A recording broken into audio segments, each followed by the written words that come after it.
For nearly 20 years, the MacBook Air has been Apple's cheaper budget laptop, but at just over half the price, we now have this, the MacBook Neo. The Neo is powered by Apple's A18 Pro, a chip initially created for 2024's iPhone 16 Pro. It's a 3nm processor with 6 cores, 2 full-speed performance cores and 4 lower-clocked efficiency ones. A18 Pro runs at a maximum of 4.1 GHz, which isn't too shabby for what's quite literally a smartphone chip. Seeing the A18 Pro inside a MacBook is certainly novel, but Apple aren't strangers to putting ultra-low power chips in their laptops. 2015 to 17 12-inch MacBooks occupied a similar segment of the laptop world and were also extremely portable. I'll compare the two properly in just a moment. So RAM and storage on the MacBook Neo start at 8 and 256 GB. RAM cannot be increased at all, but I think that makes perfect sense. This £600 or dollar machine isn't made for any scenario where more than 8 GB might be necessary. But beyond that, Apple's RAM upgrades are extremely expensive, and we are in the middle of a shortage after all. No point turning $600 into $700 or more.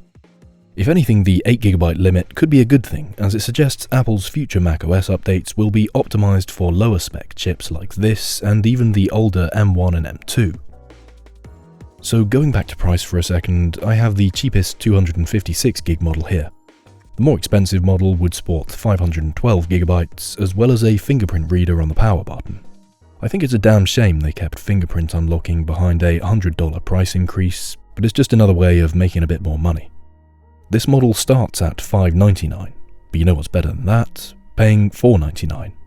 I work in education, so managed to get this at the Apple Store education rate. That takes $100 off the final price, which equates to almost a 17% saving. That's a decent chunk, and considering how many people buying these will be students, it's almost worth calling this a $499 MacBook. It's an unreal price for a new Apple laptop, but in the used market, $500 or $600 does go a long way. What if we can do better than the MacBook Neo? Well, I got this 2015 12-inch MacBook for £115 or $150 US, and despite it being over a decade old, it's very similar to the Neo on paper. Both are very small laptops. Really, the 12-inch is smaller though.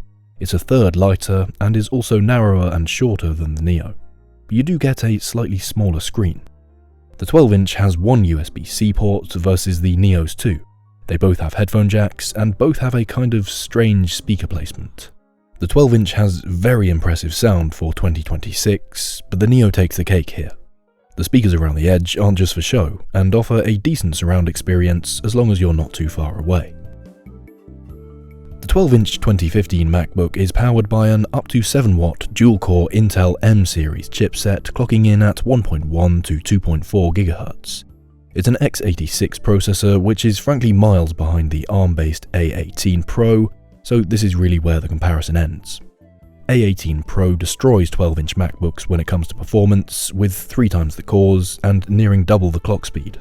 It's also far more efficient than any Intel M series chip ever was, offering very stable macOS 26 performance in spite of its smartphone processor. So the 12-inch MacBook is a really interesting competitor of the MacBook Neo. It's far behind in performance, but if you want a small laptop for browsing the web, be aware you can go far cheaper than $599 if you don't need the extra performance. Of course, the MacBook Neo is a better laptop by almost every metric. But how about this for competition? The M1 MacBook Air. Marking Apple's move to Apple Silicon, the M1 Air is now going on 6 years old. Starting at $999 when new, it's these days found on eBay for around £300 or $400 US. It's been my top recommendation for Mac buyers on a budget for a good few years now. It's got a very similar 13.3-inch screen versus the Neo's 12.9. The design dates back to 2018, so a fair bit chunkier with wide bezels around the display. There is a fingerprint reader on the base model though. Both of these MacBooks have 2 USB-C ports for charging and accessories, although one of the MacBook Neos is capped at USB 2 speeds, which is likely a limitation of the mobile A18 architecture. External differences aside though, it's what's on the inside that's more interesting to compare. Apple M1 is an 8-core chip with 4 performance and 4 efficiency cores, and it too starts at 8GB and 256GB. It's safe to say regular apps like browsers or Microsoft 365 stuff on macOS Tahoe will be faster on the Neo. Its single-core clock speed is greater on those performance cores, which matters more than people think when it comes to day-to-day computing. Okay, I'm not a sensationalist YouTuber.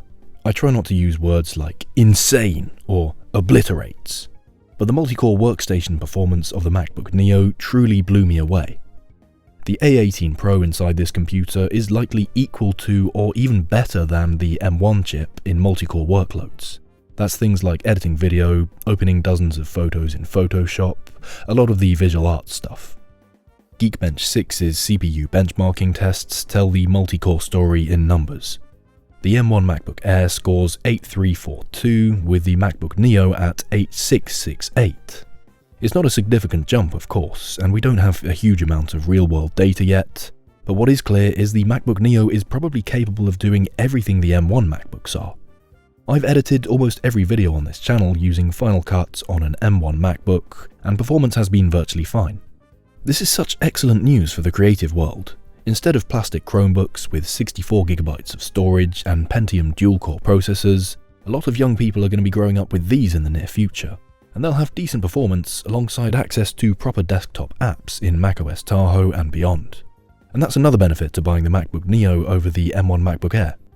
Being 6 years newer all but guarantees the Neo updates into the 2030s, making it a decent investment for the future as long as you don't need something super powerful. So things are tight between these two computers. The Neo has the Air all but fully beaten in performance, with M1 barely hanging on thanks to a slightly better GPU. The M1 Air does have a keyboard backlight and a fingerprint reader, both quality of life improvements missing from the MacBook Neo. It's also got a slightly bigger screen, but the Neo's goes up 25% brighter, which we can't just gloss over. Also worth noting is the regular mechanical trackpad in the MacBook Neo. It won't feel quite as good, and the M1 Air's Force Touch trackpad may last longer due to not physically moving as much. Update support will no doubt be better with the Neo. These MacBooks are incredibly similar computers despite their differing appearances. I'd almost say Apple designed the Neo to contrast the look of the Air just to throw people off the idea that these are practically the same computer. They don't make as much profit from people buying used MacBooks as getting new ones like I did today. Despite them trading blows across the board, the M1 MacBook Air is still a cheaper computer. In the US, it's roughly $400 versus $600, or $300 versus $600 if you're in the UK. Well then. So, closing thoughts. The MacBook Neo is a much better device than I thought it would be after paying so little for it. I think 8GB is more of a help than a hindrance, and I'm sure it's kept the price low.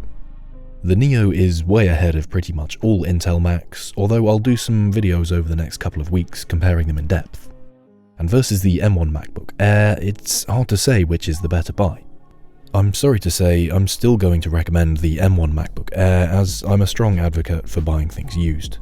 We don't need as much stuff as the world's biggest companies do their best to convince us we do. Yeah, I'm happy with that. Thank you very much for watching. Thanks to my lovely patrons and everyone on the Discord server, which you can join from the description down below.